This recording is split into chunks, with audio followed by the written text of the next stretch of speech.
সাইকোনিক কিন্তু নতুন একটা ছবি বেরিয়েছে, নাম কিন্তু দরদ। তো দরদ ছবিটা কিন্তু ওটা সাধারণ একটা ছবি। তো আমার কথা হলো, আমি যেহেতু একজন, সবাই যেহেতু জানে আমি একজন দেবিয়ান, আমি একজন দেব ভক্ত। তো দেবদার কথাটা যখন বলে তখন আমার মাথাটা খুব গরম হয় যে আমি সাথে সাথে ছবি। তুমি তো জানো আমি তোমারে কত ভালোবাসি। ভালোবাসা কাকে বলে সারফরাজকে দেখেও তো একটু শিখতে পারো। আচ্ছা আচ্ছা ঠিক আছে, এবার ঘুমাবা, চলো চলো, ওঠো ওঠো ওঠো ওঠো ওঠো ওঠো। তুমি আমাকে এত তিনজন দেখতাম প্রায় হেডলাইনে। এখন শাকিব খান যে ওখানে পা দিল ভাই, পা দেওয়ার পর কি হলো, কি একটা আমেজ তৈরি হলো সবাই দেখেছেন। তখন মনে হচ্ছিল দেব কিছু না, জিৎ কিছু না, কলকাতার কেউ কিছু না, শাকিব খানই নাম্বার ওয়ান সেখানেও। আমার সেটা আসলে আজকে কিছু মানুষের কথা শুনে মাথাটা প্রচণ্ড গরম হয়ে গেছে। কথাটা বলেছে এরকম, সাইকোনিক কিন্তু নতুন একটা ছবি বেরিয়েছে, নাম কিন্তু দরদ।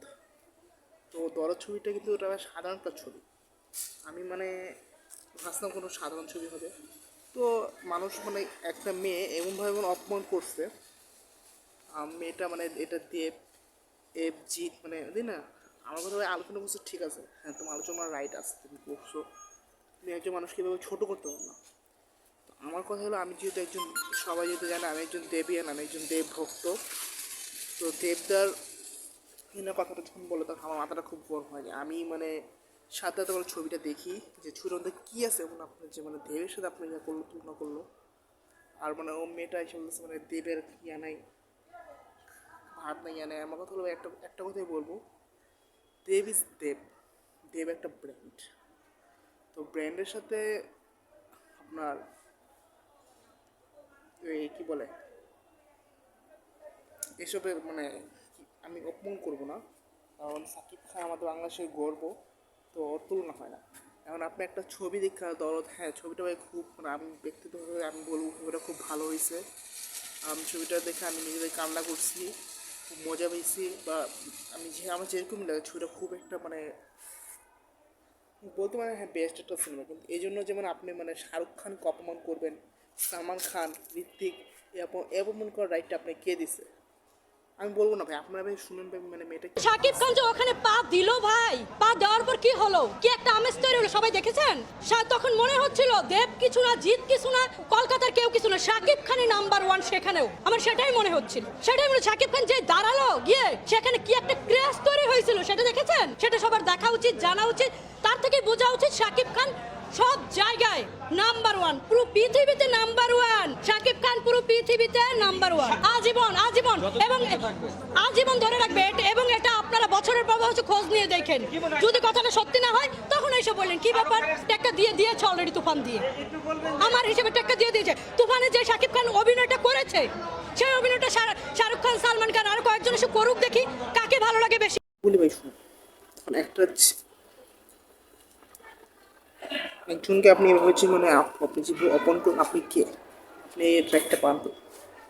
কারণ আপনি যদি এভাবে যদি বলেন, আপনি ভাই ইয়ে দেখেন, চ্যানেল ছবি দেখেন, ইয়ে দেখেন, আপনি দেবের ছবিগুলো দেখেন না সাকিবের ছবিগুলো দেখেন। হ্যাঁ সাকিব এখন না কমার্শিয়াল ছবি আছে, আগে কী করতো? এখন দুইটা ছবি তুফান আপনার যে ছবি হিট হবে, আপনি কি একজনকে এভাবে নিচে নামাই দেবেন? আপনি ছবিটা দেখেন, আপনার অনলি বেস্ট আপনার বাঘা যতীন, তারপর যেগুলো আছে এগুলো আপনি দেখেন। এগুলো না দেখে আপনি এভাবে কথাগুলো তো বলতে পারেন না। তো আপকামিং যেটা আর কি 22 তারিখ মেবি রিলিজ হবে, হ্যাঁ 22 তারিখ রিলিজ হচ্ছে খাদান, আপনি ওইটা দেখেন। আপনি যদি, আমি আপনাকে নিঃসন্দেহে বলবো, আপনি যে ছবিটা যদি দেখেন, আমি গ্যারান্টি দেবো দেব এজ এ দেব ভক্ত হিসাবে আপনার অন্য কোনো ছবি আপনার ভালো লাগবে না। কেজিএফ দেখেন আপনার, তারপর কী বলে বাহুবলী, যেসব আপনি যা কোনটা বলেন আর বলবেন, এগুলো থেকে অনলাইনে বেস্ট মুভি হবে এটা।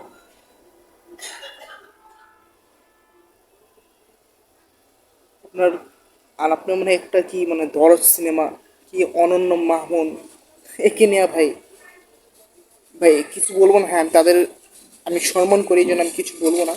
কিন্তু আপনি একটা কথা বলবো, আপনি একটা ছবির মাধ্যমে যাবেন বা সবাইকে অপমান করতেছেন, এটা কিন্তু ঠিক না।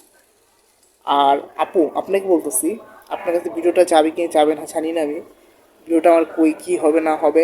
আসলে এইভাবে আপু অপমান করাগুলো ঠিক না। একজন মানুষকে আপনি অপমান করতেছেন, এটা আপনি কেন করবেন? এই রাইটটা আপনি দিছে কে অপমান করার রাইটটা? তবে এসে ভাই মানে আমি দেবভক্তি হিসেবে বলবো না, জিদ্দার ভালো সিনেমা আছে, চেঙ্গিজ, তারপর আপনার আর শাহরুখ খান কিনে তো কোনো কথা কথা হবে না। কিন্তু যে আপনার সাকিব খান কিনে আপনার মানে এতটা ভাই আপনি মানে, হ্যাঁ সবাই ভাই সবার জায়গা থেকে ভাই বেস্ট, এটা দেখ। এখন আপনিই বলেন, যেমন আপনি, হ্যাঁ এক মায়ের গর্ভে কিন্তু ভাই দুটো সন্তান হয়, একটা ভালো একটা খারাপ, এটা স্বাভাবিক, বা একটা মানে একটু বেশি বুঝে একটা কম বুঝে, এটা স্বাভাবিক। কিন্তু এই জন্য এই না যে মানে আপনি দুইজন সুপারস্টারকে আপনি নিচে নামাই দেবেন সুপারস্টারের জায়গায়।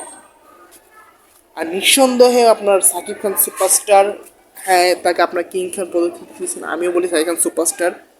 কিন্তু ভাই দেব তো সুপারস্টার, জিতু সুপারস্টার, শাহরুখ খান তো সুপারস্টারই, সালমান খানও সুপারস্টার। এখন আপনার কথা কিংস, আপনি তাদের সাথে তুলনা দিতেছেন, তা যারা মানে কত বছর ধরে না জানে আপনার ভালো ভালো কমার্শিয়াল সিনেমাগুলো দিয়ে আসতেছে, এবং এই কমার্শিয়াল সিনেমাগুলোর জন্য কিন্তু তারা কিন্তু হিট। এখন আপনি যদি মানে ওই মানে দুইটা তিনটা কমার্শিয়াল সিনেমা দেখে আপনি যদি বলেন না Shakib Khan is the best, তাহলে আমি মনে করি এটা ভুল। Is the best of the point, আপনি ছবিগুলো দেখেন, আপনি বুঝতে পারবেন। আপনি ছবি না দেখে এসে আপনি এভাবে কমেন্ট করলে হবে না। ওই হলে যে বছরে দুই একটা ছবি মানে একটা সাইফোন একটা ছবি দিয়েছে, হ্যাঁ ছবিটা দেখলাম, বাকি একটা ছবি আমি দেখলাম না, তো এই যে কমেন্ট করে লাভ নেই। এসব ভাই মানে বাদ দেন, এসব ভণ্ডামি আপনারা বাদ দেন। হ্যাঁ সাকিব খান সুপারস্টার, ভাই যে যে সুপারস্টার যার যার ব্যক্তিগতভাবে যার যার ভক্তের কাছে সেভাবেই সেরা।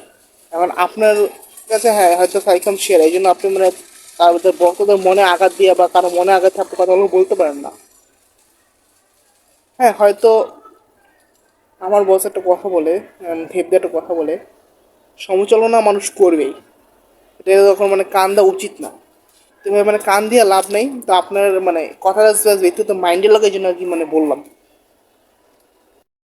যাই হোক, ভিডিওটা মানে কোথায় যাবে কি হবে না হবে আমি জানি না, তো সবাইকে একটা কথাই বলবো ভাই, যদি ভুল কিছু কথা থাকে অবশ্যই মাফ করে দেবেন এবং ক্ষমা দৃষ্টি করবেন। ধন্যবাদ।